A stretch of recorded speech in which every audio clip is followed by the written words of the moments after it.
have your fear, which might become reality. And you have Godzilla, which is reality. I'm sick of Godzilla. Wake up, everyone! There are two things you don't know about the Earth. One is me, and the other is Godzilla. We're safe here. No human being can understand that. The monsters on Monster Island can understand it. Whether he returns or not, or is never again seen by human eyes, the things he has taught us remain.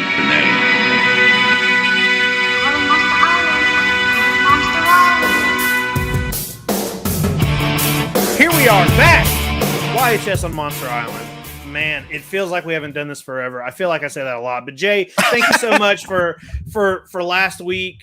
Was it last week or was it 2 weeks ago? I don't know. 2 weeks ago. 2 weeks ago, Jay stepped up and I was unavailable. Why was I? Was that my birthday 2 weeks ago? I don't know. It was your birthday. You had to take it off. I took that day off. Jay stepped up and put out a great episode. Jay, thank you so much. How are you doing? Good. And you know what? It's okay because you were celebrating a birthday. And tonight we're talking about a kaiju that we both love who's about to be in a couple days, in like 48 hours or 72. I don't know what day it is. He might be celebrating even a bigger birthday, the big 5-0. So who better to talk about a 50th birthday, a birthday celebration with than the brilliant and beguiling belated birthday boy, the wily wielder of the word bubble, absolute peace and corn-on-the-cob guns don't phase him at all, and he swears he won't let his body be a host for alien bugs if he dies in a rock climbing fall. He is the man that can only be controlled by the missing action tape number 3 and the only human that Shukra doesn't assign homework. You can call him the chairman of YHS on Monster Island, but don't call him a Mama Gon's boy. He is Mr. Jacob Walsh. That was Jay. We can end the show. That was beautiful. Thank you. Hey, are there Mamagon and Chakra? Are there figure? I want a figure. X plus. I want a X plus Mamagon. I think if you ask or if you see like in Facebook groups or whatever, like most desired figure, it's almost always Mamagon. How come that's not been made? This is the year to do it. Listen, everybody, this is the year to just do a full wave of those two figures.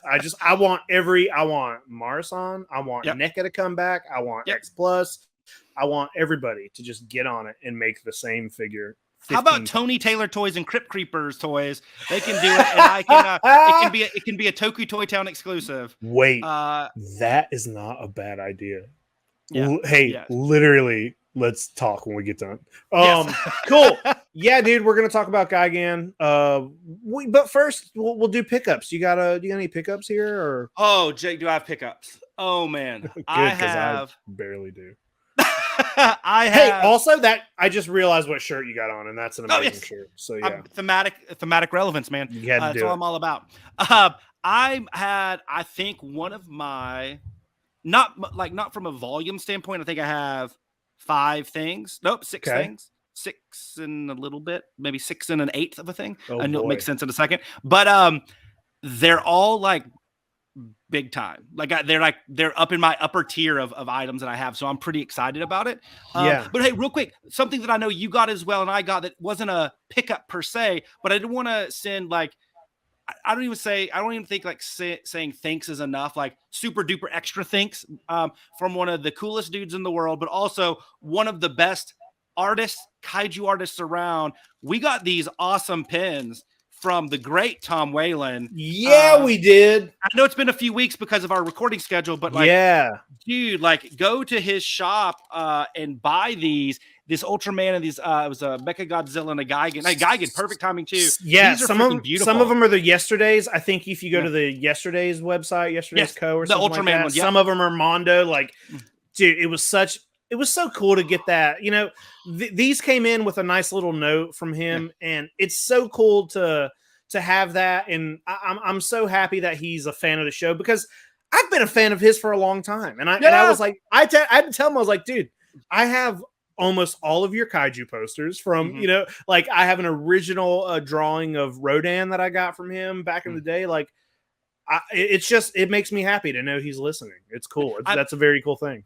I'm literally staring like how when I look out the door that leaves this room, and on the door hanging is that I just got framed the Escape from New York one that his variant that he just released. I bought from it. I know that's not Kaiju related, but I love me some Snake Plissken. Okay. And and it's awesome. And then my Ultraman, the foil one that he released last year, I got that one here over to my left. I'm pumped, man. No, Tom Whelan's awesome. And like, dude, thank you so much. These are awesome. Like, these are so cool. I mean, look at that Bimular. I mean, that's just awesome. Anyway, I wanted to say thank you. Yeah, he's one of the best, and you know, one of those guys. It's like, it's just cool to know that he even knows that we exist. Yeah, so these are, like I said, I feel really good about this week because there might not be a ton of them, but like I said, they're all upper tier to me. Like, they're all like ones that I'm like really excited to own and very, very, very, very pumped. But I'll start off with the one that's not I say it's an 1/8 of a pickup just because I got it today and I absolutely love it. But it's a little finger puppet size thing. Though it's not technically a finger puppet. It's actually kind of like an old SD hard plastic one.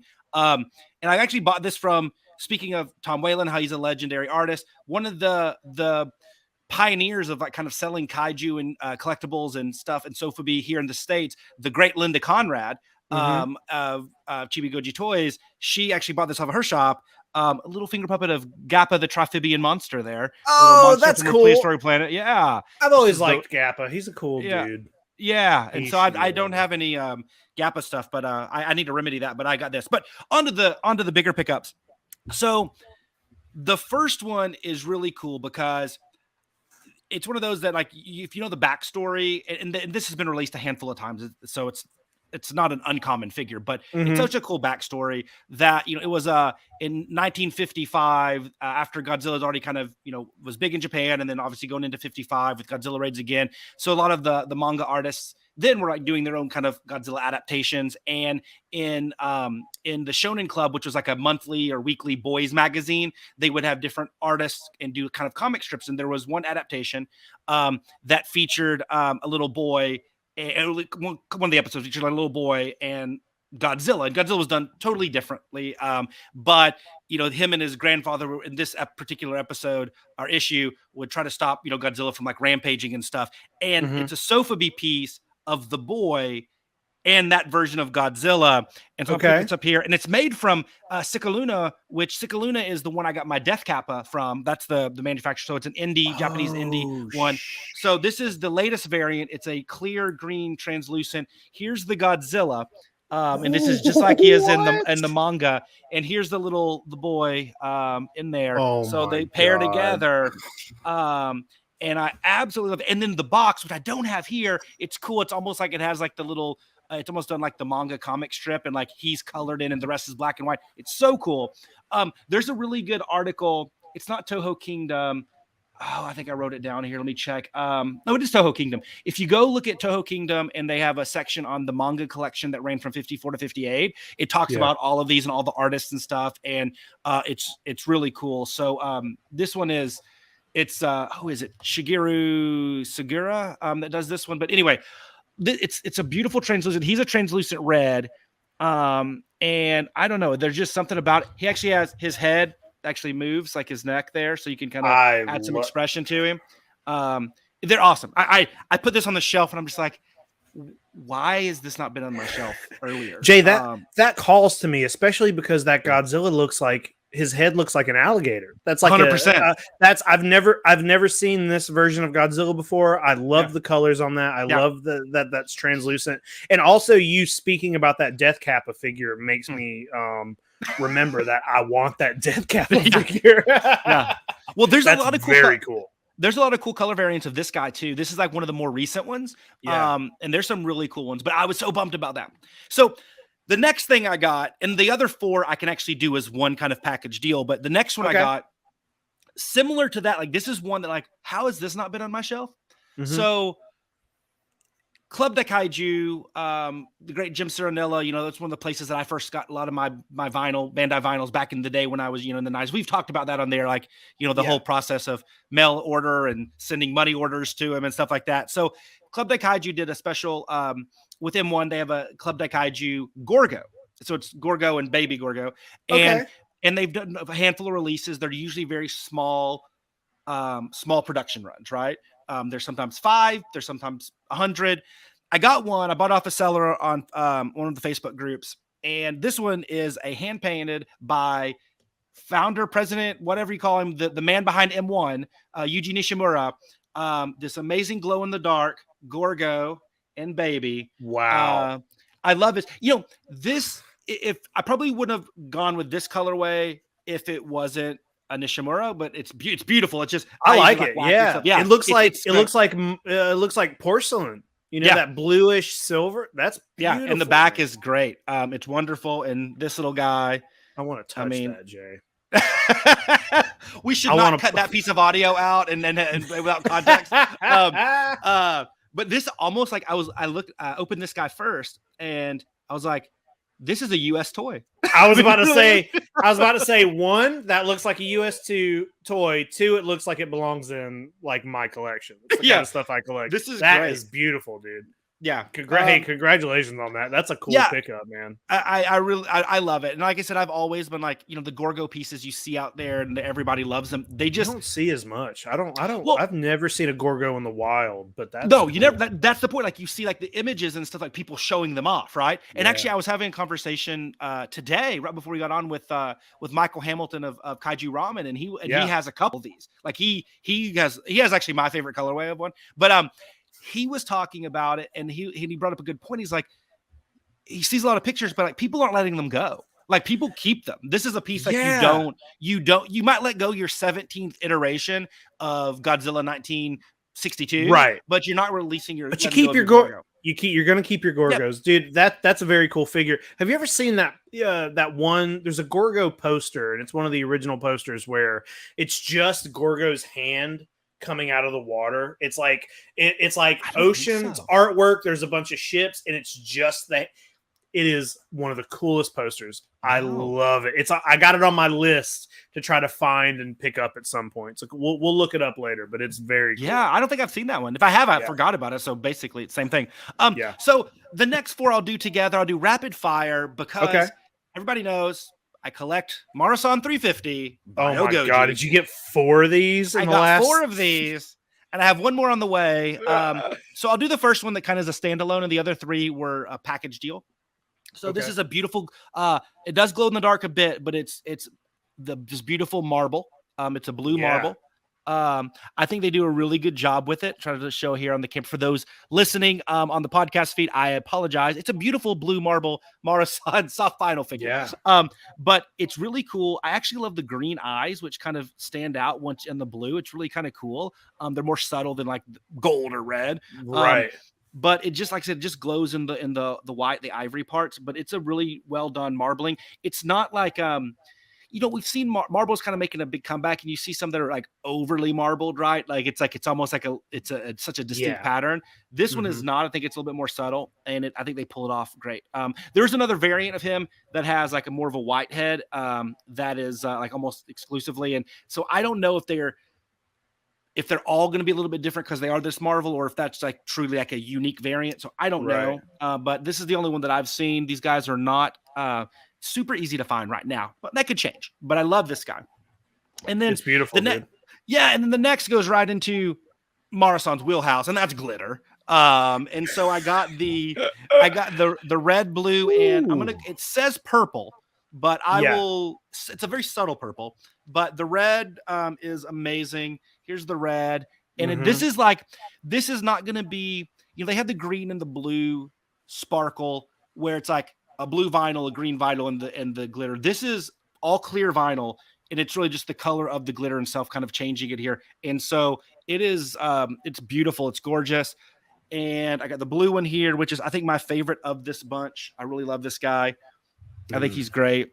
Yeah. And then last but not least, it's this purple one. And depending how you shoot it with the camera, it can look like the disco goji. It can look like the clear. It can even look like the dark crystal, the dark glitter one that I have. But when you put them next together, and I did take a picture of like kind of 3 of them, they're very distinct. But here he is in his glory, because like he's a little darker than the BioGojis. You can see it a little bit, goji. Yeah, and I think it's actually red and I say purple, but I think it's actually red, blue, and I can't tell if that's a silver or like a purple lavender glitter in there, so it's a tricolor. But anyway, with the piercing red eyes, the yellow and red eyes, he went out drinking last night. He's pretty awesome. But he's one that like standing alone, like you don't see much difference, and it is a subtle difference. So that's, when they have you is when you start buying the variants that's just subtly different than another one that you already have. So they got me, and I'm really pumped to have those.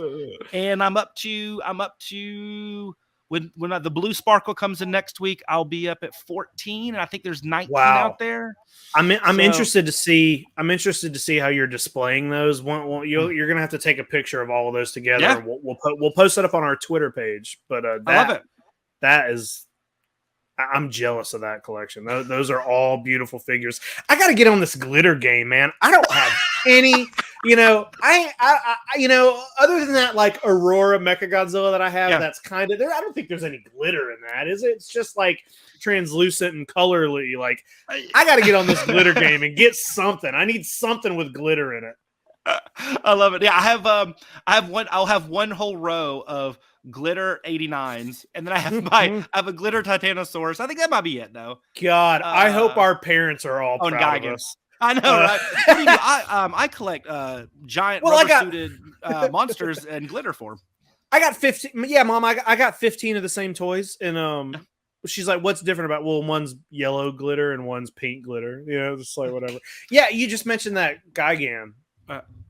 I want that. Are you talking about that Gigan that's coming? The Marusan, the 50th, I don't know how, but I want that thing badly. It's funny because with Marusan, like I'll typically, when those things launch and stuff, you're gonna pay like a premium, and then like because there's always the risk that it doesn't, they don't produce a ton, and you just don't get to see them at a lower price. And a lot of these guys, not these particular because they're brand new. These are kind of like a sneak drop, a sneak release. Sure. But some of them, like the price has gone way down on them, and they're like way more affordable. Some of them not so much. The guy, and I'm obviously out there for Toku Toy Town a lot, like trying to put my feelers out for them. I've seen 2, the 2 that I got, one for me and the one that I sold on Toku Toy Town, and that was like when they initially dropped in January. Yeah, and I haven't seen any. They're not out there. Yeah, they might trickle. It's so new, and it's such a ooh kind of thing where maybe people are just trying to scoop them up right now. But and it's a Godzilla store exclusive. It's a lucky bag, and they did come out and say they were releasing more. Now, when, where, how, I don't know, but I hope that becomes accessible, because that is a piece that is a signature piece, and a lot of people need to have it. Like, it just is a cool piece. I don't want it to be like one of those $800 figures, Like this should be something that you should be able to get and put in your collection, because it's really cool. When I saw the first ones, the first few, I don't know exactly what the colorways were, but I was like, you know what, this is a cool sculpt, but like the colorways were kind of like, I was like, all right.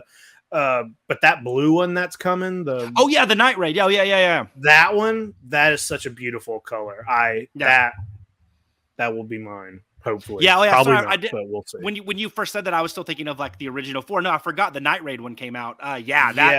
That one has not come out yet. Yeah, that's March 19th or 20th or something. Yeah, it's around the same. I think it's the day before or the same day they drop the new 89 BioGoji. That's the green glitter with the gold glitter spines. Which, I think I'll be getting that one. You have to. I know, right? But that Gigan one's awesome. I really do hope they get that out for everybody. Oh man, me too, man. But that's it. But I'm super pumped. Okay, it's good stuff, dude. Those are all impressive pickups, man. But mostly the Gappa. Mostly the finger puppet Gappa. Mostly the $4 one that I got here. Cool. Well, I got some stuff, man. Since it was my birthday, I'm gonna go ahead and say that all of the kaiju pickups that I have here, I didn't buy any of them. They all came from all my favorite people in life.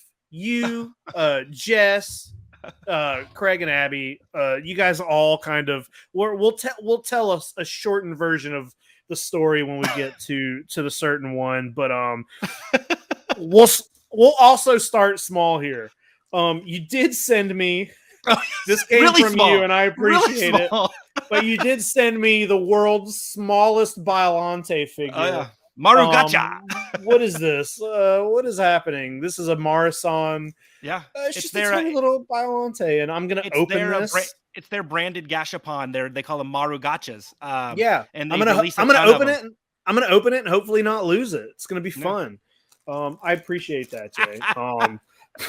I mean, I was laughing so hard about our conversation that we've had both on the show but also offline about US toys, right? And like they're beautiful and they're wonderful, but like it's just it's sometimes it's hard mentally to get over the fact that they're 2.5 inches tall. And so I found what better thing to do than to get a Biollante, your favorite kaiju, 2 inches tall, but also a cool color. I mean, it's really absurd. It's absurd to me that this has a card, that this has a header card. Like, and it's the official, like the Marusan header. Like it's the that's normal one. So absurd. It's great. Thank you for that. I'm glad you appreciate the little things about those guys. Like, that's the best part. So something else you sent me that I think you sent me this because you knew I would have to get the rest of them is I finally now own Singular Point, the Jet Jaguar figure. This is beautiful. I love this. Yeah. I will put this. I forgot about it until right this second, but I did pre-order the Monster Arts. You did? Jet Jaguar. I did. I pre-ordered Very that guy. cool. So at some point that will. I don't know when that's supposed to come, but 2029 probably. But now I'm gonna have to get the rest of this line. Also, I've always been the kind of guy. This reminds me because there's this giant fucking tag hanging on it. I'm sure we've talked about it on here before, but I have left every tag on. I'm not a person to like rip a tag off. That feels wrong to me. I don't know, but when you have a bunch of figures displayed. And there's all these fucking tags all over the place. I think I got a lot of rearranging that's happening in my house this weekend. A lot of my sofubi's getting moved, and I think I'm gonna rip all of the tags off. I think. Do you take all the tags off when you get something that's like it's like attached? Yeah, I hate especially at that scale because the Bandai tags are big and like a 6 inch. And it's as big as the figure. Yeah, it's clunky. I'm not a tag person. Now here's it. Like I look at it like this: if I get a really cool figure and it has the tag on it, that's great. But I'm not paying an extra 10%, 20% to keep the tag on there. Yeah, unless the tag is like artwork that I'm like actually really like. I'm also not gonna get rid of any of these. You know what I mean? Any of these things I have tags on, I'm not gonna get rid of them. So I do think I'm gonna rip all these tags off and just put them in a drawer. I'll keep them, but that's what I do with my. That's what I do with my header cards. To be honest, I hate it, man. Yeah. I hate it. I hate like the cards when it comes in a bag. That's so much better for me. I like that so much better. But I used to keep I used to be the kind of person where if I opened a toy, I kept every box, every package, even like NECA stuff that it does not make. Nobody's ever, that NECA figure is never going to be worth enough money that you're like, oh, I hope I kept the box. But I've always been the kind of person. Sometimes it pays off. Mm-hmm. Sometimes it pays off. Like I do have a couple, a lot of that, not to go too far off brand here, but like when Matty Collector was doing all that Ghostbuster stuff a couple years ago, that all came in like white mailers, and if you have those white mailers, it's worth way more. So, but like a NECA box, this kind of shit, it ain't making anything. No, I'm just saying, people, I think it's okay to take your tags off, and I think we should have a mass tag exodus. Just get rid of your fucking tags. I don't even know what I still have tags on. I might have a couple Bandai that like I from the vintage collection, the Godzilla collection, I should say, that I might have a tag on, but that's not because like I care about it. That's just because I've yet to go take them off. But no, to me, I don't get any enjoyment from it. I'm looking at my DTOF right now, and I just see fucking tags. It's like, what the doesn't look good, man. Come on. Cool. So another thing, Jay, you sent me, and I don't exactly know what this is, so I'll lean on you a little bit here. But you got me this cool remote controlled. Now, you did send a note that said the remote control part doesn't work, and that's okay. But you might can fix it. I don't know. I don't want to play. I just want to look at it. So it's this cool remote control Godzilla. I believe this is 95. It's got the remote attached. It's got a cool little picture of Godzilla on there. But it's just a cute little. It just fits in. It fits in with my collection, my stuff, and I love this. I don't know who makes this, where this came from. I can't even remember who made it either. Yeah, I don't remember. To be honest with you, I bought that. I was like, this is really cool. Like Yutaka. Oh, was it Yutaka? Okay, nice. It's Yutaka, yeah. I love Yutaka. They do some cool stuff. I love the they do the Subaraya 100th anniversary finger puppets, and they've done some other really cool stuff. But anyway, they do like a lot of the random kind of like miscellaneous merchandise and toys, and that's a cool one. I just thought you would like the Godzilla himself because I think he's cool, like just a display. But he also, dude, if you don't, you can throw him away. It's okay. That wasn't part of your birthday. That was just an extra. I'm not going to throw him away. I'm just like I do like the random merchandise. Like that's something I've always liked better. So yeah, this is cool. It's beautiful, and I like it. So I appreciate you throwing that in. Another thing that you threw in that you had told me, so we talked about this and you were like, oh, I owed you this. You told me you were, and I was like, oh, I completely forgot about it. So whatever. But it's this Bandai Space Godzilla. So this is cool. This is a nice size. Yeah. The only thing that I think is dumb about these figures, and it happens a lot, is this whole like gap that has to happen because of I feel like they can fit. He doesn't fucking turn here anyway. You know, it's not a point of articulation. I'm gonna like make a little spine to fit in that gap. But dude, I appreciate this. Cool Space Godzilla. You can never have enough Space Godzilla. Never ever. So and the colors, I love the colors on it. They really pop. And that's in that original Godzilla collection from 83 to 95. And so that's the last year, the second last year. The Destroyer line, obviously the last, but I love that one. And that's an 8-inch scale, but then some random ones are a little bit bigger than that. So I love that he's like a little bit bigger than that. Well, this is bigger than like cool. I got a good bit of Bandai stuff, and I have another Bandai Space Godzilla, and it is not this one. This is bigger. Yeah. This looks better. So I love it.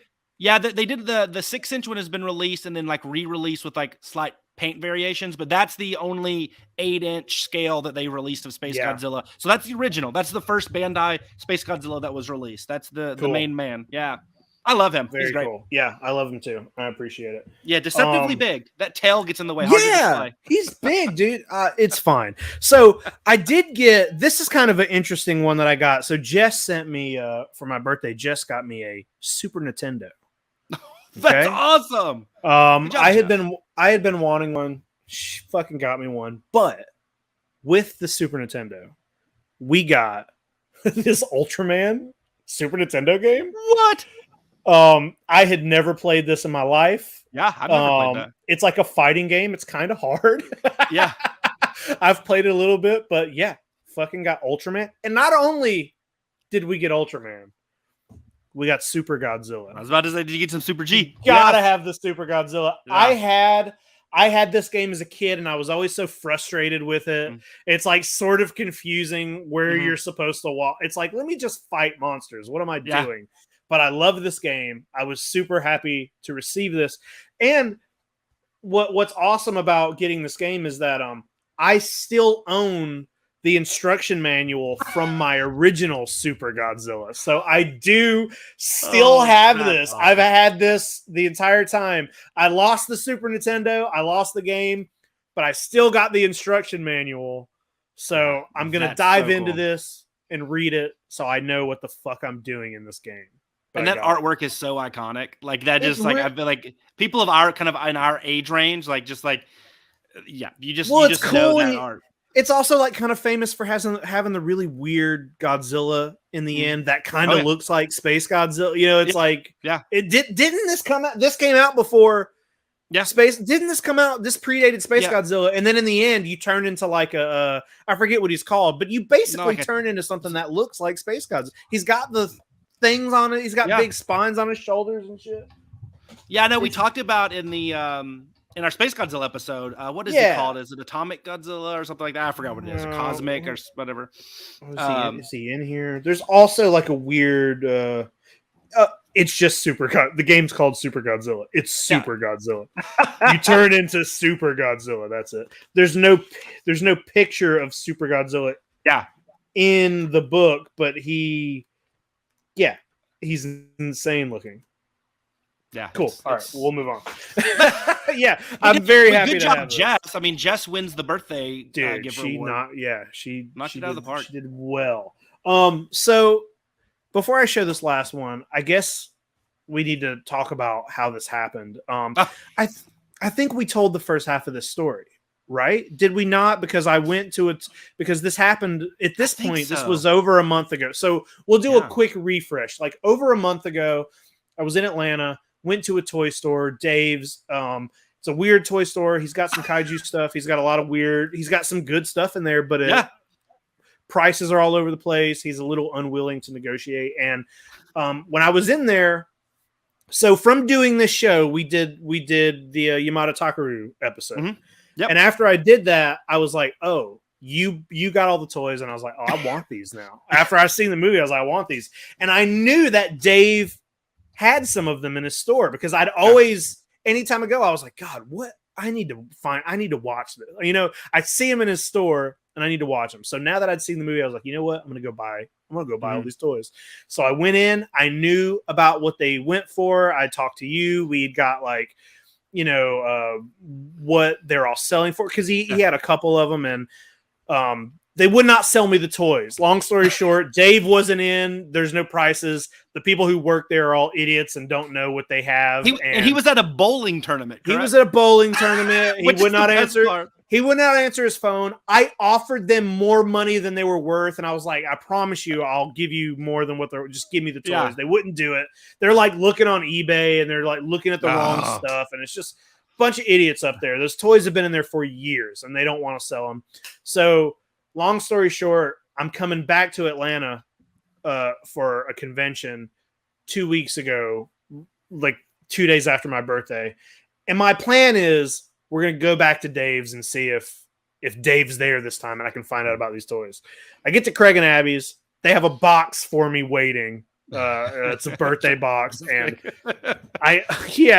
in my mind, I'm already like, there's an Orochi in that box. I was like, Craig went back. Or your new pet alligator. I kind of knew, yeah. So I opened the box, and in the box, Craig and Abby had bought me the Orochi figure. So I'm like, oh, cool. You went back to Dave's. And he's like, yeah, I went back to Dave's, but that's not the one from Dave's. No. I was like, what? Yeah. So Dave wanted a lot of money for this. Yeah. Over twice what it's worth. Over twice what you can just readily get it for. Yep. He would not budge. So Craig said, even with shipping from Japan, over twice. Yeah. So Craig said, fuck you, Dave. I'll leave. And then what happened basically was you guys worked together. This is your old Orochi, right? Craig bought yours from you because it needed to be a quick turnaround. It does. So you just sold Craig yours, and then you bought yourself a new one. Oh, right? Not only did I buy it, it's here. I have it. So you got him? Oh yeah, I got him. I from the time that we shipped that off, I'd already after Craig said he wanted, I hit buy because I had went ahead and did it. Yeah. Oh yeah, because I had like I buy so much stuff, so much inventory. I have like these big giant like dozens of toys, and I just added it to that and hit send and like paid for my shipping. And no, he's already up in my he's at this old place, like just back where he was. Same one. Yep. And the funny thing is, I paid I want to say like I got it like almost from the exact same price and everything. He's the same condition, almost exactly like the one that you have. Like I could not tell them apart. Their condition is almost identical. The only thing I'm sad, man, and we talked about it earlier on the show, is I know the one at Dave still had the tag, so maybe the tag was worth that much. I don't know. Still had the tag that I would have fucking ripped off anyway. So fuck Dave and fuck that tag. It's like a $300 tag. I just really appreciate like you guys, worries, man. doing the work and like working together, and you guys got me this thing, and he's big and he's impressive, and I'm really happy with him. And this is the best, you know, this all these figures I just showed off is collectively it's the best birthday present ever. So well, Jay, it's a little bit of a birthday. Oh no, dude! Hey, and this story is brought to you by TokuToytown.com. No, but it's a birthday present for me too because I just love seeing other people with Yamato Takeru stuff. It makes me so happy that weird movie is now, getting its tentacles around other people. Now, one thing I will say is that Dave also had the warrior from the end of the movie. Now, I don't know what that guy goes for. Yeah, I figured he's a fraction of the size of this fucking thing. Yeah. Dave had that, and Dave also had, I'll tell the story really quick and then we'll move on. But Dave also had a Zegra figure that I thought I was like, oh, this Zegra looks really cool. He was in a bag and he had a smaller Zegra with him. It was like two figures. And I was like, well, maybe I'll buy this. And he also did not have prices on that, and also just didn't want to sell that either. So I was like, cool, fuck this place. Yeah, cool pickups, man. Cool pickups all around. I'm super excited. And welcome to the Orochi Club. Dude, I'm in the Orochi Club. But hey, how badly do you want like a disco Orochi? I know. If they released a glitter, glow in the dark, translucent, whatever, or just even a sofubi form where it's like a wacky color, like just think if that thing was all like neon yellow, it would be amazing. My God. I would sell all of my BioGojis and just get nothing but the Orochis. And the Orochi Club sounds like it could be an actual place. Like, yeah, we're gonna get shirts made. We're gonna get John Yerkeba. John, I know you're listening. We're gonna get Orochi Club shirts made. We're gonna put them in the YHS store, which there are YHS on Monster Island shirts in the YHS. The have some. You know what? I'm trying to below the collar plug below the collar. That's it. Yeah. YHS. You'll find it. It's on there. Go buy those. Cool. Yeah. That's good, man. What do we got we got some news or we have a little bit. I think we have one big one that we can end on, which is relevant to the topic at hand. The birthday of Gigan. But the other thing, like, it was more of kind of like, it's kind of cool to see a lot of those Wonderfest items that we talked about 2 shows ago that are finally kind of hitting the shelves, and you see them like all the X Plus finally now being able to pre-order, whether it's the gigantic Shin, whether it's the Gigan, the Jaguar was already out, or the Gigan Godzilla, the 25 centimeter. I did pre-order that. Me too. Yeah. And stuff like it's kind of cool, and then of course even on my store, like we've been able to get some of the stuff from Sun Guts and M1 and some of the sofubi items out. I don't know about the model kits as much because I'm just not into that world, but it's just kind of cool. Like they did so many toy reveals there that they're finally getting out there, and I think X Plus. I know everybody's waiting for the Godzilla and the Ebera one to finally come out. That one is going to be the. I hope they don't limit quantities there because I think I actually passed on the gigantic D for real Shin. Yeah, because like I love that thing. You know, we've talked before how neither one of us really want to start collecting D for real figures, but they keep fucking putting out great figures. Yeah. And I think the idea of a gigantic different like that whole I love it, but I was like, oh, it's as much as a regular X Plus figure or more, and I'm just like waiting. I really want that Ebera Godzilla statue thing, so I was like, I'm gonna hold on. I'm not gonna get this. So I did pass. It hurt, but I passed on it. I passed on it because for those same reasons, but also like I would just be scared like to walk up here in the middle of the night and that thing being there. I mean, it's 12 inches tall. I mean, it probably can walk. I don't know. I mean, if one item would come alive in this room and come and kill me, it will be that thing. It's actually what was coming off of Shin Godzilla's tail at the end was the D for real figures, and that's its plan is to get into everybody's toy room. I mean, it's in the best way. It's like off-putting and grotesque and whatever. And it is like I said, it's really like it's crazy because it's a D for real, but it's the size of a I think it's 25 centimeters tall or 24 maybe. So it's huge, and I'm curious to see how it sells. I'd see if they do that with other kaiju. Like I don't know, but I think Shin was a good one to start with. I think it's a good idea. Yeah, because they could get real. I mean, that sculpt and like the detail in it is ridiculous. I wish my Biollante was a gigantic, D, for real. I mean, like that could be one they do next. They could do a different version of that, you know. Like I really think that's a possibility because they can get really detailed with all of the because that suit itself is so detailed, right? With the flowers and everything and the plant stuff. But anyway, I'm just excited, like I said, to see a lot of this stuff hit and become a reality and not just pictures from a toy show that we don't see for a few years. It's like it's happening a lot quicker than I thought. Yeah, for sure. I'm excited to see it all. And the other big news I have before we can talk about the biggest news, or at least I think for us, Super 7. So actually, this is kind of two news items because they had the two. So first, they had the release of the latest reaction, which I want to get your thoughts on. They're redoing the 66 Marusan, the first Godzilla in soft vinyl form, the J-tail. In reaction style, kind of going along with where they started with, Shogun Godzilla is such an iconic Godzilla. This one, it's the first. So I was curious your thoughts on it as somebody that's, I think you represent the Godzilla community as a whole because you like so much about Godzilla, right? Like you like sofubi, but you also like not sofubi stuff as well. Yeah. And I was surprised that this was what they picked. So I was curious your initial thoughts of that toy.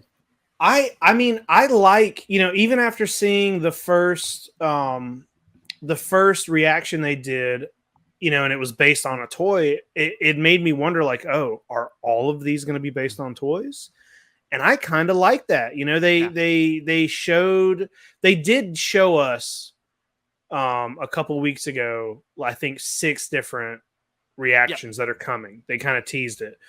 But the fact that they're going to kind of keep doing like remakes of classics, I think that is so cool. And I like that they're kind of bringing those, I guarantee you there's so many people in the just toy collecting community and people who maybe collect other Super 7 stuff and are excited that they're jumping into Godzilla stuff, but are probably seeing that new figure and being like, what is that? They're like, that doesn't look like, there's a lot of people who don't know what sofubi is and what it looks like. So I think it's cool. And then especially if you own the figure, like, can you imagine a display where you have however many, say they do 10, like, remakes of classics. So say you got all those and then you also have the sofubi. Like, that's just a cool, that will just look so good. And I know this is a little more of a rare one, but I think you haven't spent a little bit of money on you might not, people might not have this one, but they have a lot of reissues of it though. But you touched on exactly where I was going with it 100%. Like, I love it. Right. Like, I mean, the end. I want anybody that's listening to this, that's a Super 7 junkie, that's a Super 7 fan. I love it. Period. In the sentence. My only concern, because I do think the Shogun Godzilla is just, at least here in the States, like people like know it and recognize it more. I think it's been seen around. Like, I don't know if like they look at that and they're like, holy crap, that is the first Godzilla in soft final form. That's the 66 Marusan. Now will this gonna be lost? Yeah. And I don't know, like, will this one struggle to will this one sit on the digital shelves, physical shelves, wherever it's at, or not? That's my only concern. I thought this was an interesting one. My gut was that they would actually start, if they did another one, would be like the Imperial Godzilla. I think would be one, would be the kind of the logical next I guarantee you we get that. I bet you that happens. Yeah.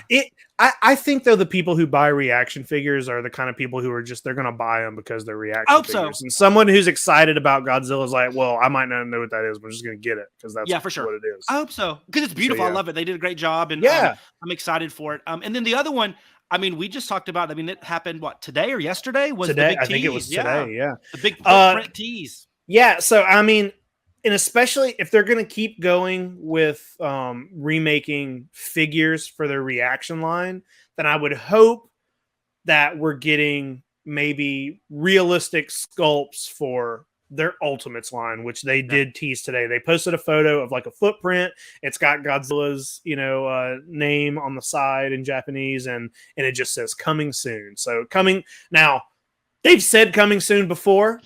Super 7 is known for kind of taking some time, but they're teasing it. So it was getting to a point where I was wondering if we all hallucinated them saying they were doing Ultimates. Yeah, I was like, maybe that's not actually happening. If we say it enough, it will happen. If we say it enough, it'll happen. So long ago that they announced that I was just like, I think we made that up. So, but yeah, they teased it. I'm excited. I'm nervous. I'm so nervous about it, Jay, because I own so far at a Super 7 for their Ultimates lines. I own 3 Super 7 Ultimate figures. Mm-hmm. They're all 3 the same exact figure. They're just different colorways of the same figure. They're the Toxic Crusader figure they put out. Yeah. I do have some of their Ninja Turtles on pre-order, but I don't have them in hand yet. But I've seen some in person, and they're beautiful figures. Yeah. Like Super 7's Ultimate line is so good that it makes you want to buy stuff that you don't normally buy. And you know, Craig of the Yes Have Some podcast has kind of fallen down that he bought the Disney Ultimate line. There's Simpsons figures now. They're doing a lot. They've done a lot of turtle stuff, but they're just so good. So the fact that I know they're going to be, it's like, I've not seen an Ultimate figure where I'm like, oh, it looks like shit. You know what I mean? So the fact that they're going to do this, they usually do their Ultimate lines in waves of 4 figures. You pre-order them. They don't charge you until it ships, but they are $60 a figure. So if they release 4 Godzilla figures and all 4 are just absolute like must-haves, then you're going to end up paying like $300 by the time you get 4 figures plus shipping, taxes, and all that. And that's a lot of money. And it's like, I don't want that. Part of me is like, I hope they suck. I don't want these, but maybe they're going to be great. And Super 7 is also known for, this is the part that interests me. Yeah. Super 7 is known for their waves. When they come out with a wave of 4, they're always weird. They don't go for, they didn't just put out the 4 Ninja Turtles. Yeah. They'll put out, so to give an example, when they started putting out the Ninja Turtle waves, they would do like 1 turtle in each wave, and the other 3 figures would be like weird figures. You know, they same with like the Simpsons, everything, the Disney stuff. It's like, oh, they're doing that. So if that's the way they go, maybe we get like 1 Godzilla, and then maybe the other 3 monsters are maybe lesser known, or lesser made. Kaiju. Who knows? That will be cool. I'm excited to see what they're going to do, but it's driving me a little crazy. Yeah, my money is on a Godzilla, and then I'm going with Skeleturtle, Mystery Bones of Infant Island. And then I'm going with Godzillasaurus, also underrepresented. God. And then I don't know. Oh, well, the 4th one's just going to be a pack of 3 Dorats. That won't make anybody mad. I'll buy it. Oh, you know what they should do though? Going back to the reaction, I just thought of like a classic toy which would actually be really cool in reaction, and I would be buying it. And I think a lot of people would be like, "That's just awesome." What if they did the Haru Nakajima sofubi, the M1 in the reaction style? That would be really cool. Dude, I would army build that thing. Yeah, I would just have like 50 of those just lined up. The up. Nakajimas, yeah. Oh my God, dude. Like part of me wants to say like, there's no way that's not happening. You know what I mean? Like if you were a toy company and you were like, hey, we're gonna remake on a small scale in plastic so it's easy. We're gonna remake 10 of the most, classic, most iconic sofubi figures. That's in the list. Oh, for sure. Yeah. Yeah, 100%. Yeah, so they can do a lot of cool stuff. I'm just curious, and like you said, like the one part I have to keep telling myself is like it's Super 7, so whenever the Ultimate stuff get released, like not to get too excited because it could be 2 years before anything happens. Might be a while. Yeah. You're definitely, I mean, if anything, you're gonna pre-order it and forget. It's like dude, I have 4 of their Ninja Turtles pre-ordered. Yeah, and all 4 are from 4 separate waves. Oh my God. None of them have come yet. None of them have started shipping yet. So who fucking knows, dude? Oh, but yeah. So the last one, I mean, I think we gotta talk about it, because it's Gigan related. But for the 50th anniversary, like they did with Hedera, they're going to do another short film that through Gemstone, but Toho is licensing and everything. And you'll be able to see it on the Gemstone YouTube channel, just like before. Yeah. And it is Godzilla versus Gigan, or sorry, it's G versus G2. G versus G2. I love that. And then, I know, right? And then they did the teaser back in 2019 of G versus G, which is like, I think, the first true peak. But I'd already forgot about that, to be honest with you. But this is like the extended one with the new design. So I got to ask you, Jake, what were your initial thoughts on the new design and this? And I mean, I know you're excited for it, but like, what were your thoughts on the design? I'm always excited. I think he looks cool. It looks a little like they're embracing the space chicken aspect of it. It's definitely different, man, but it's different, but it is still reminding me of classic Gigan and not Final Wars Gigan, which I don't like as much. So I'm into it, man. Any Gigan. I feel like Gigan he's got to be. It's weird. Gigan feels underused to me. He's in 3 films. He's always felt underused. I know everybody loves him, so I'm just happy to see it, dude. Yeah. I at first I was a little it was very like almost like the CGI animated type thing, and like I was, like it was so big, right? Like his belly or whatever, like it was like a different odd proportion. But like after the first like initial shock, I started to dig it, because you're right, like he's like alien, and and like you felt like this was an alien cyborg, and that was kind of foghorn leghornish, but it was I don't know, I'm excited. It's not like it's not a design that would have come out of my head.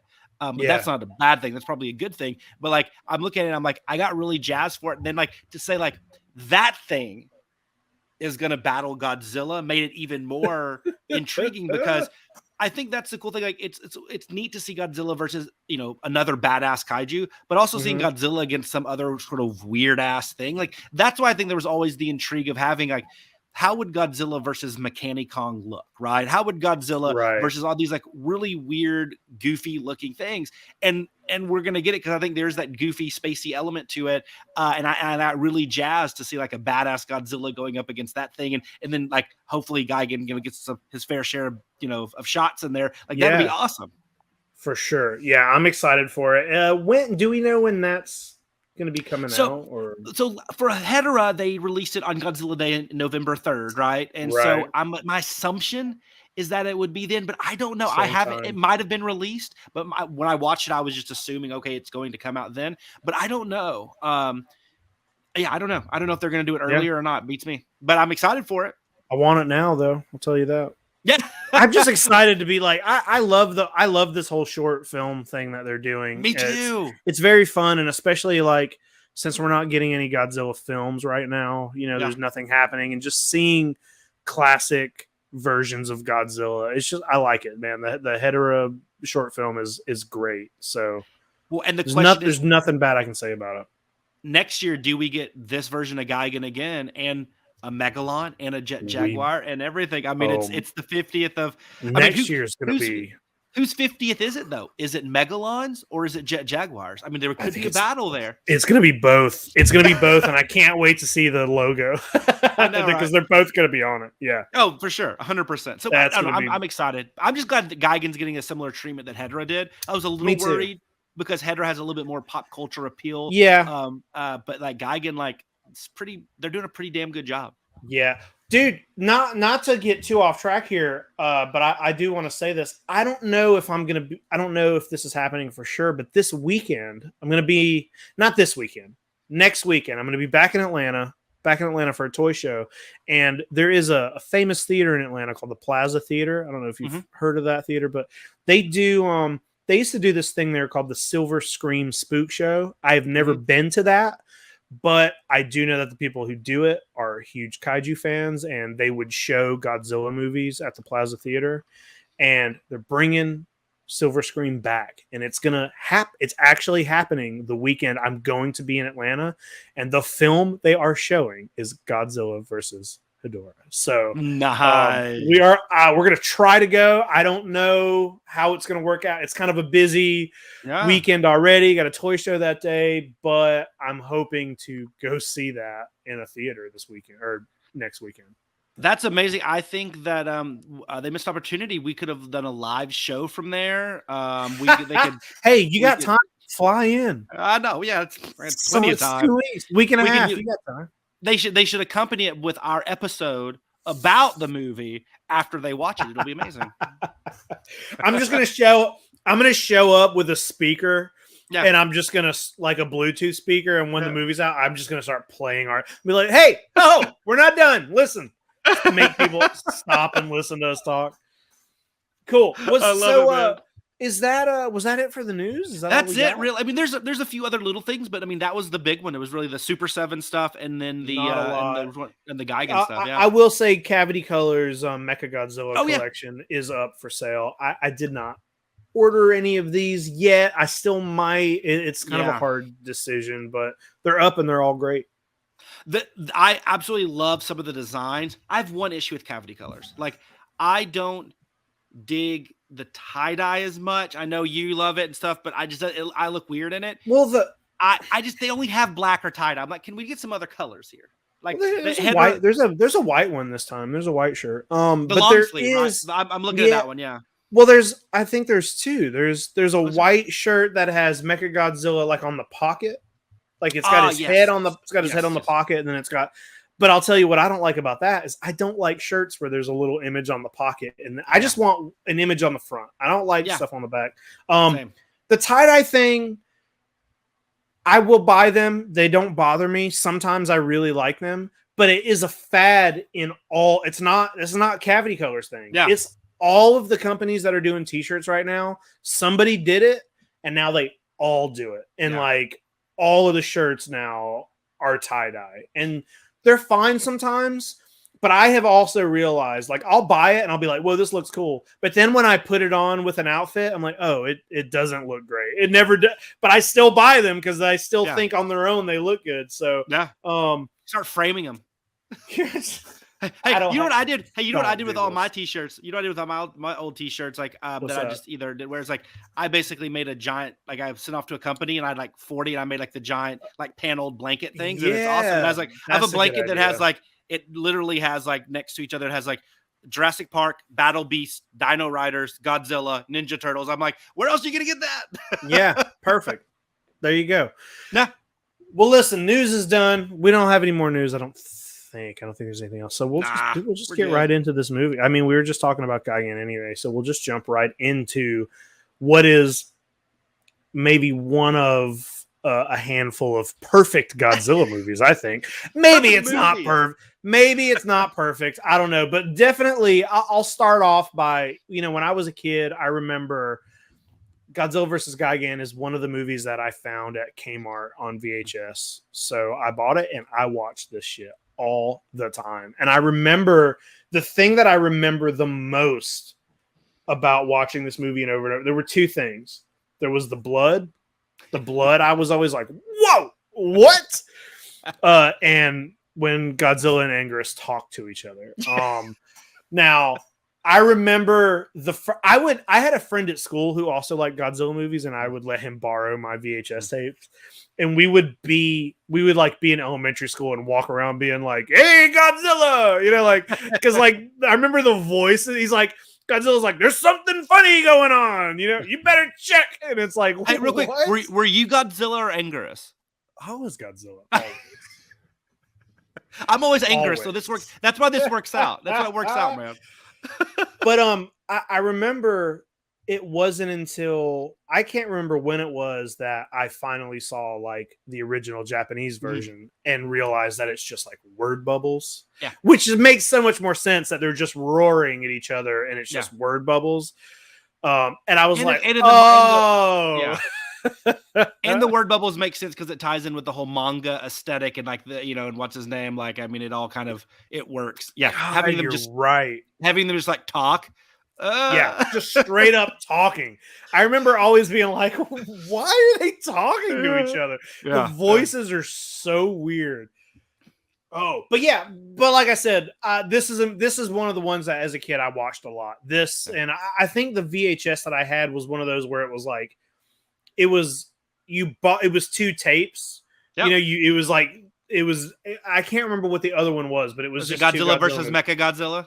It might have been, yeah. It was just like the 2 of them. So, and I would just watch this one all the time. I loved it. So, it just carried on. I've never wavered on it. It's just always been one of my favorite Godzilla movies. What are your feelings, Jay? Well, my history with it is similar too. I will go on record as saying I'm fairly confident. Yeah. This is the Godzilla movie that in my life I have seen the most. I really think it was because when we were I was probably, I don't know, 6th grade, 7th grade, and we were moving, we were building our new house, and so we already sold our other house, and my mom and my brother was already in college, and my mom and I led to live with my grandparents, and so all of our stuff was in storage. My dad was a pilot, so like he was gone most of the time during the week. Mm-hmm. And so I didn't like have a lot of stuff that I kept out because like we were all kind of crammed into like one room. Right. So, the only VHS that I had out for that whole time was the Mechagodzilla Gigan 2-pack. The one that came in like the whatever. So literally every night after school, after, sports practice or whatever, whether it was football or baseball at the time, I can't remember, like I would watch one of those 2 movies and I'd say 9 times out of 10, it was Gigan. And so for that whole period of time, the only thing that I watched, because they didn't even have cable. Like we had cable in like the kitchen, and my grandparents didn't have cable, right? They had like 4 channels, right? And so other than at night on the weekends when we watch British comedies, other than that, like I was literally watching Godzilla versus Gigan. It was like, are you being served? Or Godzilla versus Gigan. And so I've watched it the most, and and the love I had for it as a kid, and it just makes me happy. And as I've watched it a ton as an adult, like it never wavered. It never changed. Yeah. To me, it's like, it is truly, and I'm not going to say it's my favorite Godzilla movie of all time, Same. but it's, and we've talked about that on many episodes, but like, as far as just like a personal touchstone for me, a sanctuary from the storm of life, whatever you want to call it, Godzilla versus Gigan fills that role. So like, I absolutely adore it, warts and all. In fact, some of the stuff that's so bad, like in it, it's funny, like when you watch films, and for one film, they do something that's bad editing or stupid, and it like adds to the charm. And another film, when it does, you're like, oh, that's so stupid. I can't believe they did that. Like, this is one of those that, like, even the times that it has really sloppy splicing in of stock footage or something like that, it does not matter. Like, it just makes it better. And I don't know why that is, as when we watch films, that the bad makes it better and the bad makes it cringy. Like, I don't know. But for me, Godzilla versus Gigan has always been like, it almost can do no wrong, even when it does really bad wrongs. And I don't know, but I love it. I mean, it's so great.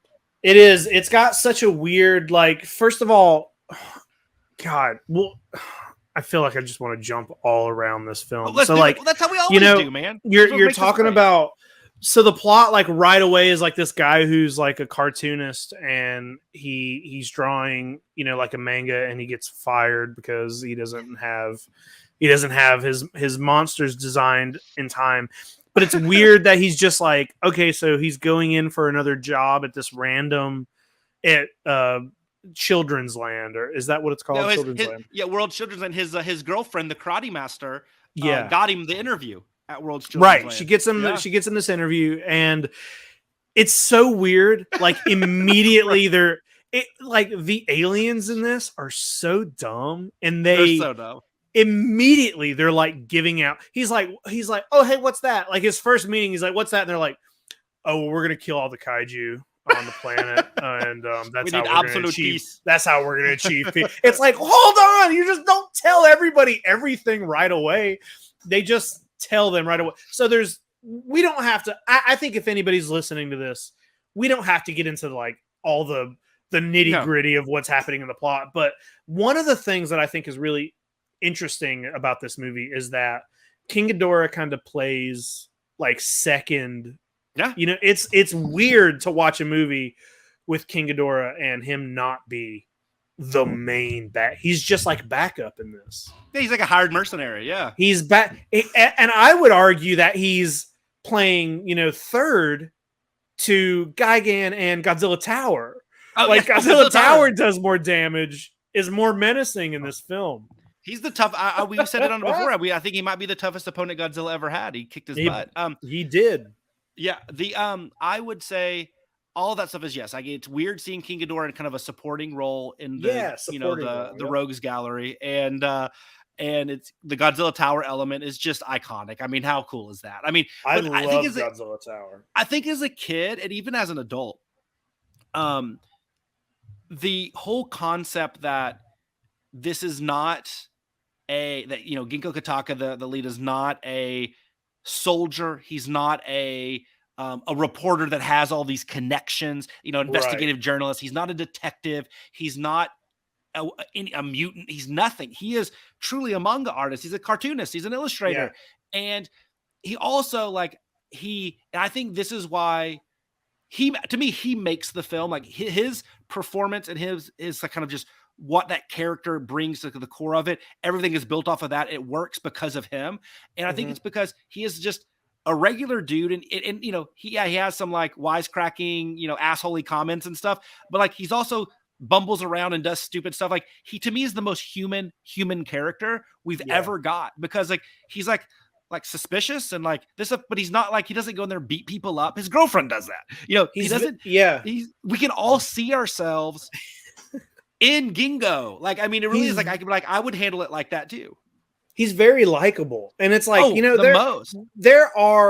this is not a complaint about, human characters in Godzilla movies, but in some Godzilla films, your human characters are there are times where they're a little less interesting, or they're too silly and you're just like, okay, well, we're enough of that. This whole cast, the whole human cast here they're all fun. I love all of them. I love, the dude holding him up with a corn cob. It makes me want corn every time I watch it. I love it, dude. I love everybody in this movie. And, another thing that I really love about it is that, we've talked before about how Godzilla versus Megalon is top of my list. It's one of my favorite Godzilla films of all time. And it's so silly. It's so silly. Godzilla, Gigan and Megalon in that film they're idiots. They're bumbling, falling over each other. The Bebop and Rocksteady, yeah. Exactly. They're not menacing. They're just silly. It's they're just being played with the whole time. Yeah.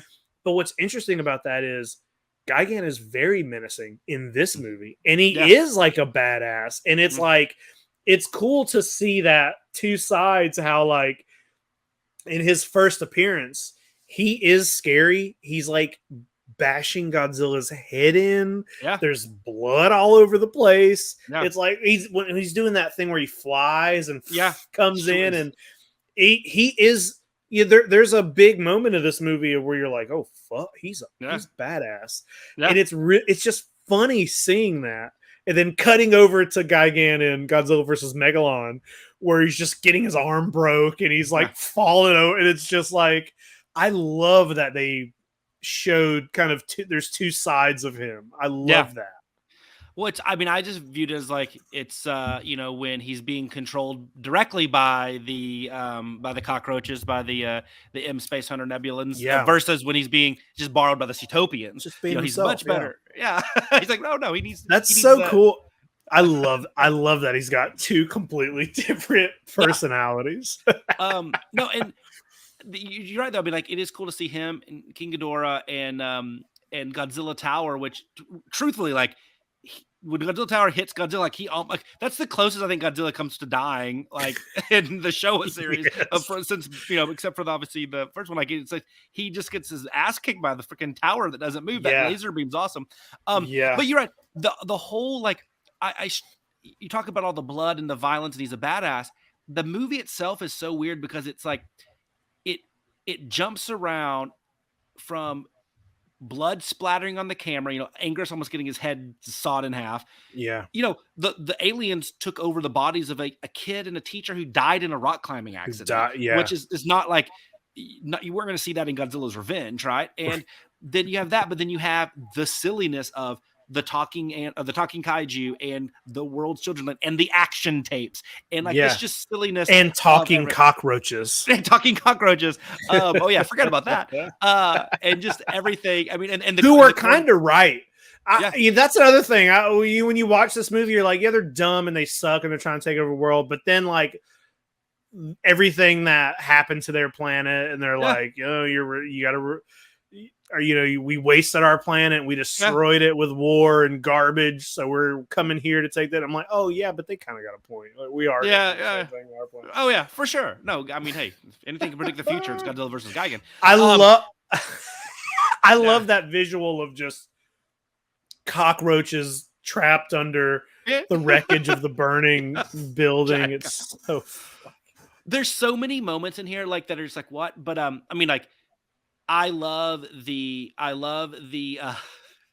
how in the world okay, this is a question for you. I'm glad I have you on here, and this would be one if Tom Whelan was on here, I'd ask him to, as artists, as somebody that obviously that not only are you an award-winning tattoo artist, but obviously you have stuff hanging up at national parks and stuff. I mean, pretty crazy. Thank you. How in the world did he draw that entire thing so quickly, or did he already have it drawn beforehand? When the elevator. I was like, when he opens that up and it's all the pictures of them drawn so perfectly and they shoot it. Right. That's the question. And then I was like, how dumb are they that they didn't think that they thought those were real people? They weren't even colored in. Why would you spend the time drawing that thinking that somebody would think it was real? It's only you see that and it's a split second where you're like, oh, people, oh no, that's fake. So it's like you took all that. I think the implication is that he drew that at home and brought it. Okay. Maybe I missed that, but because it would take a long time. It's life-size people. It's so weird. I feel like I could just see that like planning committee where they're like, okay, girlfriend, you're gonna beat up all the people. You're a muscle. Corn-cob man. Awesome.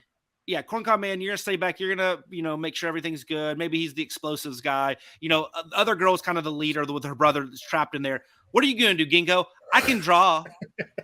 I can draw a picture. Well, they had to like. I can imagine that they're like, well, we set him up as an artist at the beginning, so that's got to come back. He's got to be his big thing. We have to throw in that he's drawn something somewhere. Yeah, I mean, weird. But here's the thing. The other thing, like, it's like with him too. It's even like, I love the fact that he never beats up anybody. He never becomes like superhuman. He's not an action star. But like, he's also like, he's so clever. And like when they come out, when they run, I think it's the lady, the sister, her brother's trapped in there, when she runs out and she runs into him and he drops the action tape, number 1 or 2, I don't remember, but but he's smart enough to grab it and then like, and then just tell him the other way. Yeah. And his weird waves. I mean, he is the, what is the line from the chairman? He's, I think he's foolish if he wasn't so cunning or something like that. Or yes, that line he does have a great. But I mean, I also love, and I mean, we have it's in our intro. I love that line. No human being can understand it. The monsters on Monster Island can understand it. The monsters on Monster Island can understand it. Yes. It's so good, and it's like, well, let's talk about that. Why can they hear that? Why can they hear that? It's like, what are they like? You just put these little tapes in, and I mean, the whole action tape thing. It's just action tape. It's so amazing. Like, it's just like this tape controls the monsters. Boop. I'm like, I do love the introduction of Gigan and King Ghidorah, where it's like the diamonds, and it's like the diamonds are like pulsing, and then it like explodes into the. I've always wanted to know more about what that is supposed to. I'm always like, well, hold on, are they like trapped in those? What is that the vessel? What's the implication? Is Gigan, does he live in a diamond when he's just hanging out? I don't know, but I've always loved that those visuals of that weird pulsing light that just turns into those creatures, and they that weird noise where they just come in. I've always loved that, and I think Gigan has a really cool his flying form is so good looking. Like the silhouette of that, it just looks so very well designed. Yeah, I it looks love like aerodynamically sound, and but at least it's like it looks cool, and also like it makes also the buzzsaw thing on his chest. It's the best application of it when he can kind of, like you said, fly over him and he gets exactly. Yeah, I think that's great.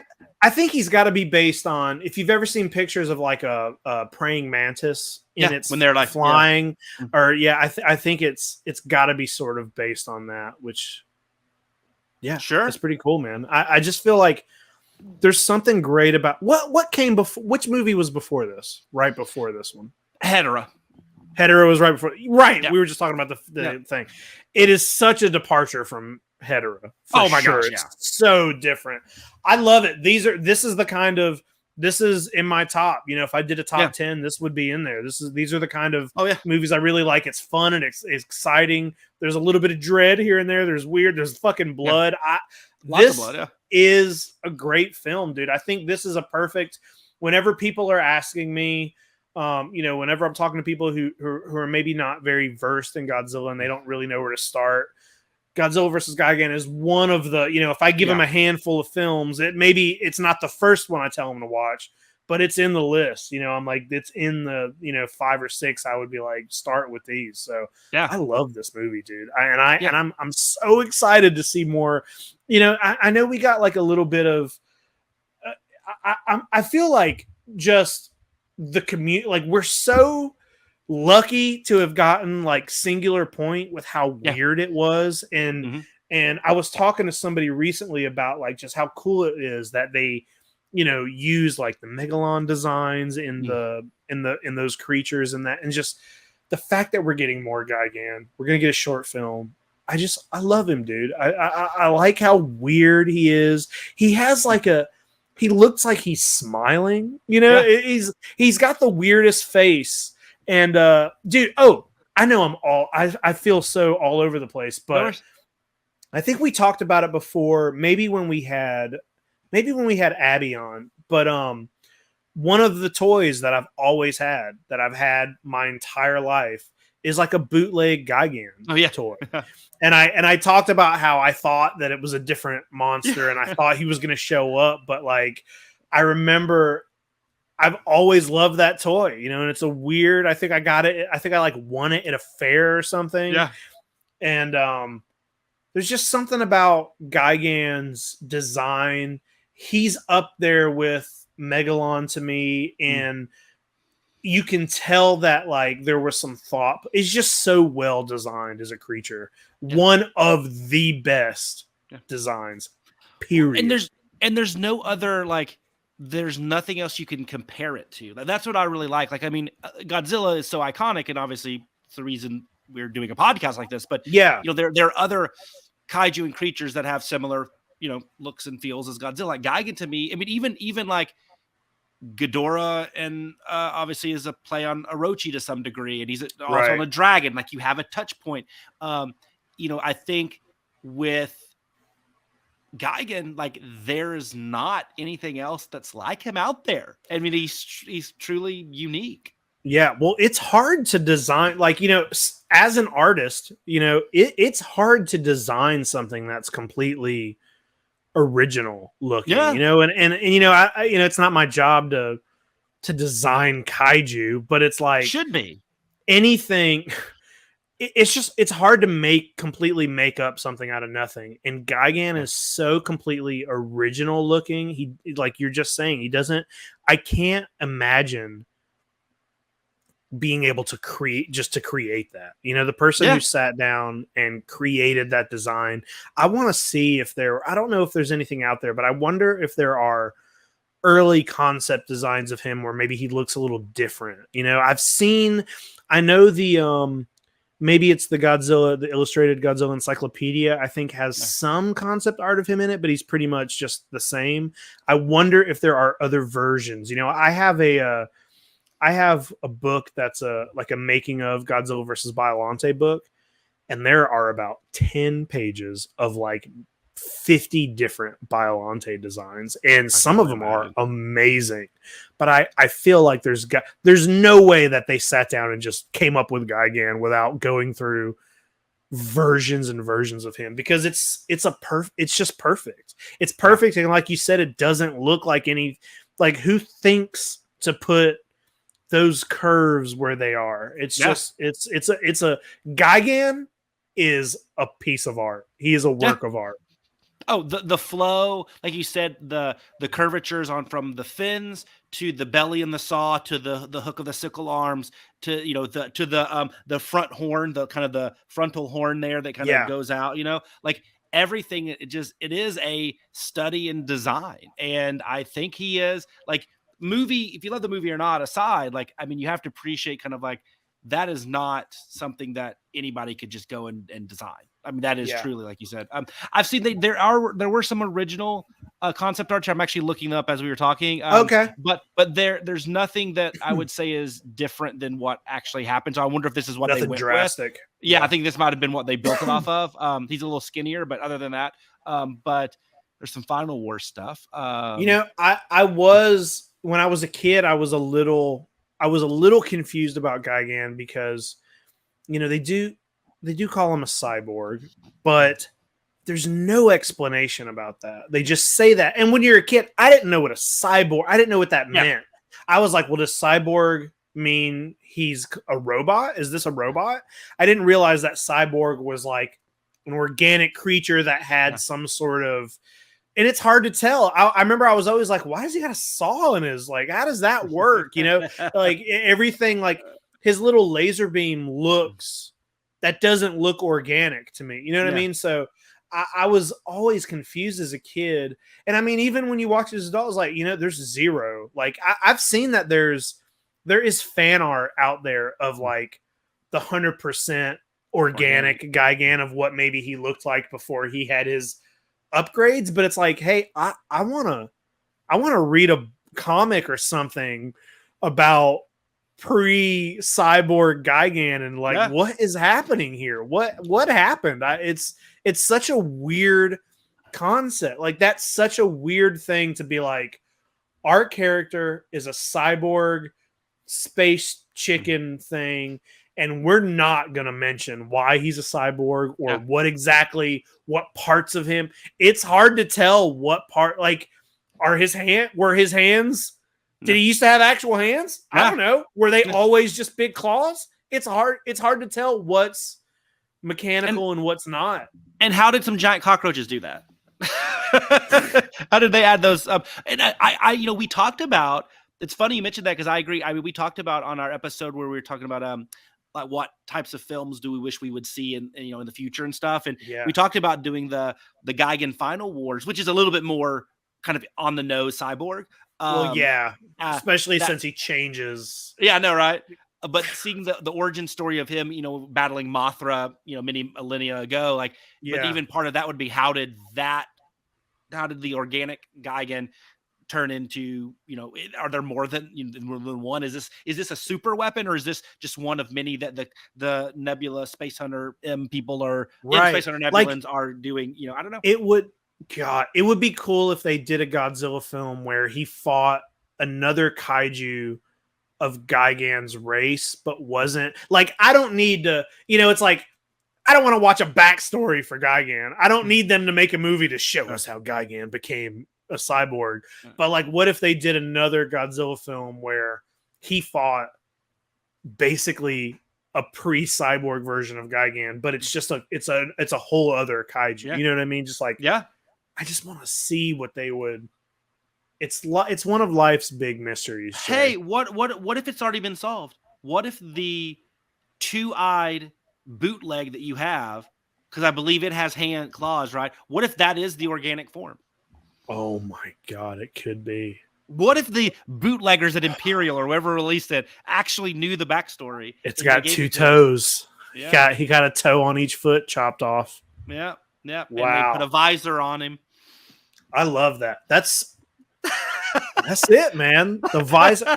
Is it a visor or is it just one big eye? I always thought it was just a big eye. Yeah, it could be a visor, though. There could be eyes under there, Jay. Jordy LaForge's RoboCop. Yeah.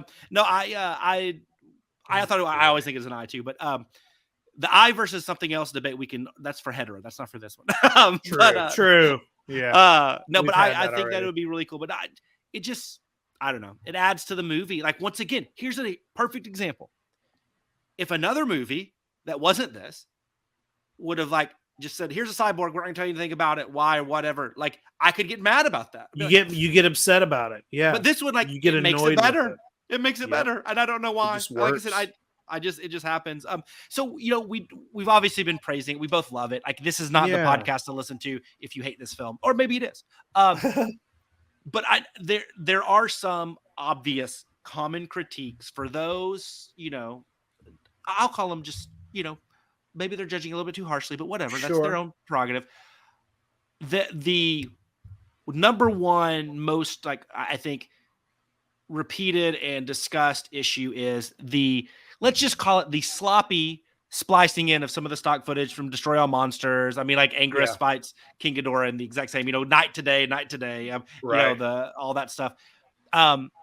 And my answer to that, because I was like, well, then watch this one first. It's like, I don't know. Like, it just, at the end of the day, like, that doesn't bother me. Like, I'm not stock footage doesn't bother me. Yes. Is it done great? No. But at the end of the day, it doesn't, this one doesn't bother me, this film. Well, it never bothered me because you don't notice that when you're a kid. You know what I mean? Like I was never watching. I remember there's a few movies, and I can't recall if this movie does it, but there are a few times in a couple Godzilla movies where they'll use some stock footage and you'll like catch a glimpse of a monster that's not in the movie. Yeah. And I remember that used to be, I remember when I was a kid, I was like, whoa, who was that?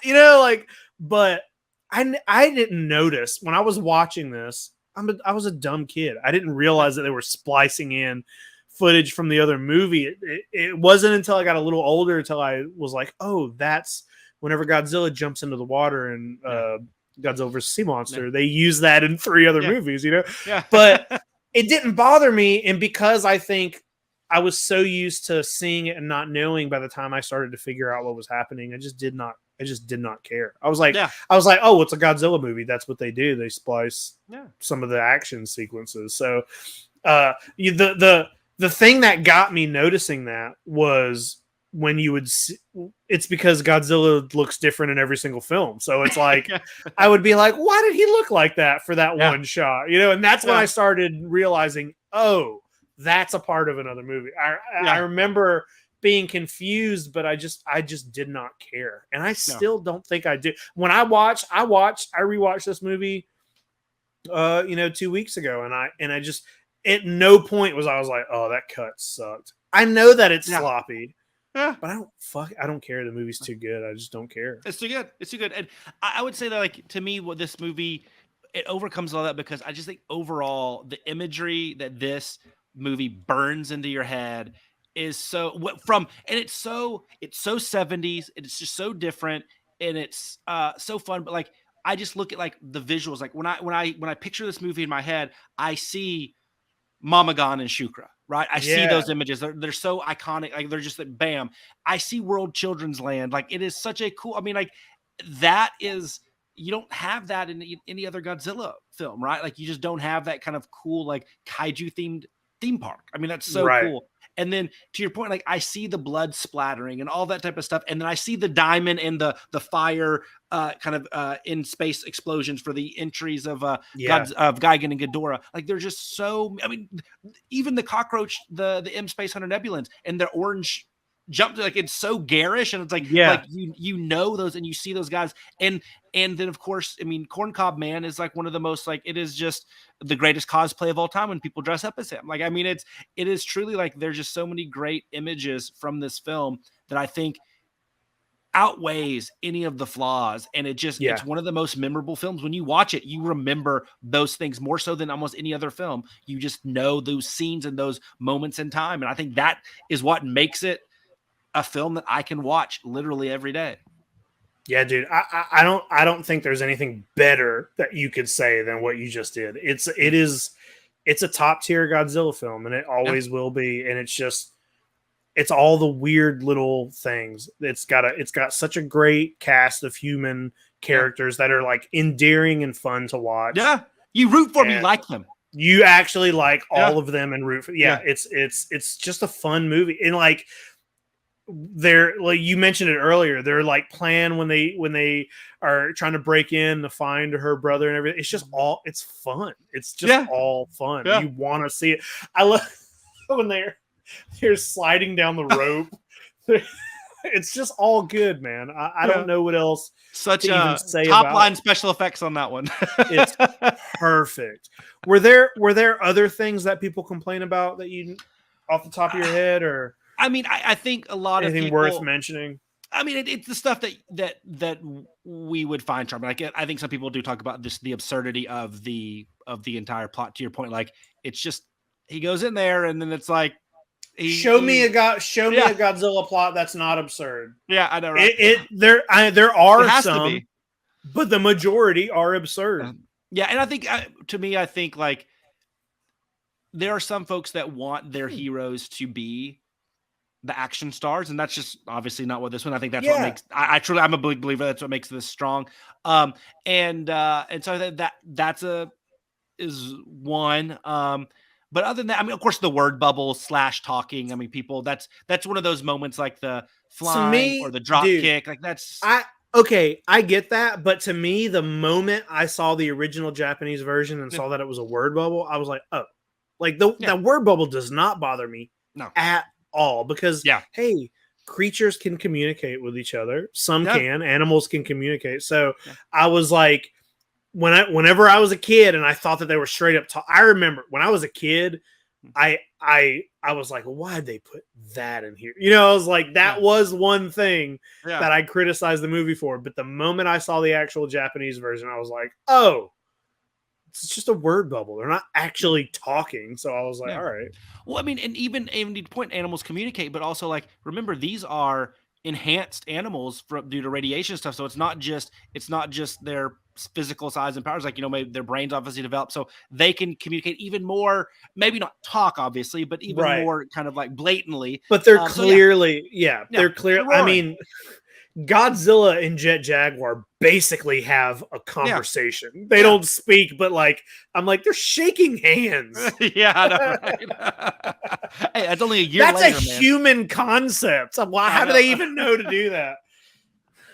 I don't know, Jay. I don't know, man. I know this might have been a shorter talk on this film, but it's like I just don't think there's too much you can really say. I think it's fun, it's great, it's maybe perfect. Yeah, I don't look at it as a negative that it's a short one because like here's the thing, like there's other people that probably maybe don't have the same opinion as us, and maybe they're like it's there like, and maybe this gives them the push to watch it again, and maybe they can appreciate some of the silliness and embrace it through there. I really feel like, you know, I listen to and watch people review things, not because of I want them to agree with me or I want them to disagree with me. I want to like maybe look at something through a different lens, right? And to be able to watch it through there. And it's funny, I'll tie it back to, you mentioned it earlier, Godzilla Singular Point. I think when I started watching it, and then when I heard somebody say like, it's a great mystery, like watch it through that as opposed to a kaiju film first. And I rewatched it, or started it again. Actually, I didn't finish it at the time, and watch it as like, this is like watching this as a mystery, a science fiction heavy mystery, and monsters are part of the plot. And it's one of my favorite things that's been done recently, right? It's amazing. So I think it's just like, sometimes I like to hear people that might have a different perspective on how to view something and rewatch. Well, it helps you look. It helps you look at something maybe in a different way, and you just get something different out of it. So. Yeah. And I mean, I hate people that think they're ever going to change anybody's opinion. That's really just like, hey, here's a subtle way to maybe view something and understand like why we love it. And of course, we all both have the nostalgia factor with this one. We can't deny that, right? But that's nothing wrong with that. Like everybody who hates it, go back in and watch it from the perspective of that, like, maybe these aliens have a point. Yeah. And you'll love it. Yeah. You'll love it, and you'll be sad at the end when they die. And maybe you'll shed a tear when they're saying their goodbye with projected flames over their bodies for special effects. Or I love it, man. Or rewatch it and just focus and put yourself in the shoes of Gengo Kataka and like try to think like, how would, in those same situations that you were put in with him, how would you interact? And it's going to be eerily similar, even kind of the dumb stuff he does from his silly waves to whatever. He's, I don't know. I just think it's amazing. And it's one that, like I said, I can put myself in and watch it all the time. And visually it's stunning and all that good stuff. And it's just one that'll always be in my top one, no matter what. It'll always be in there. That's where it deserves to be, Jay. Unless you got something else to say on this thing, man, I think that's a wrap on Godzilla versus Gigan. Oh yeah. And hey, happy birthday to not the big G, but the other G, another G. There's a lot of them. Gamer might have something to say about that too, and Gappa. But I mean, I'm just glad that we're getting a year to celebrate this crazy, wacky kaiju that is just beautiful. Same, dude. You know, when I was a kid and I was watching this is not something I ever would have thought. When I was a child being obsessive over this movie, I would have never thought when I was in my late 30s, I would be like, cool, where there's going to be a year where they just celebrate Gigan for a year. There's going to be toys and t-shirts and fucking blue glitter Gigan figures that you're not going to be able to buy. Just all this crazy shit. And it's the best. It's great. It's worth everything. I love it. See, the world can be good too. It's not all bad news. The world can be good too, yeah. But not World Children's Land. That's bad. Don't go there. Don't go there. What if they did Fast Pass there? Well, if there's a Fast Pass, I want to ride Godzilla Tower. Cool. I think we did it, guys. Thanks for listening. Please go leave reviews, but hey, leave 5 stars. 5 stars. I don't want to see any more of these 1-star reviews. Give us the reviews. Go buy a t-shirt. We do have the Orochi crew coming soon. I love it. Thank you, Jay. Thank everybody for listening. See you guys next time. Adios. Bye.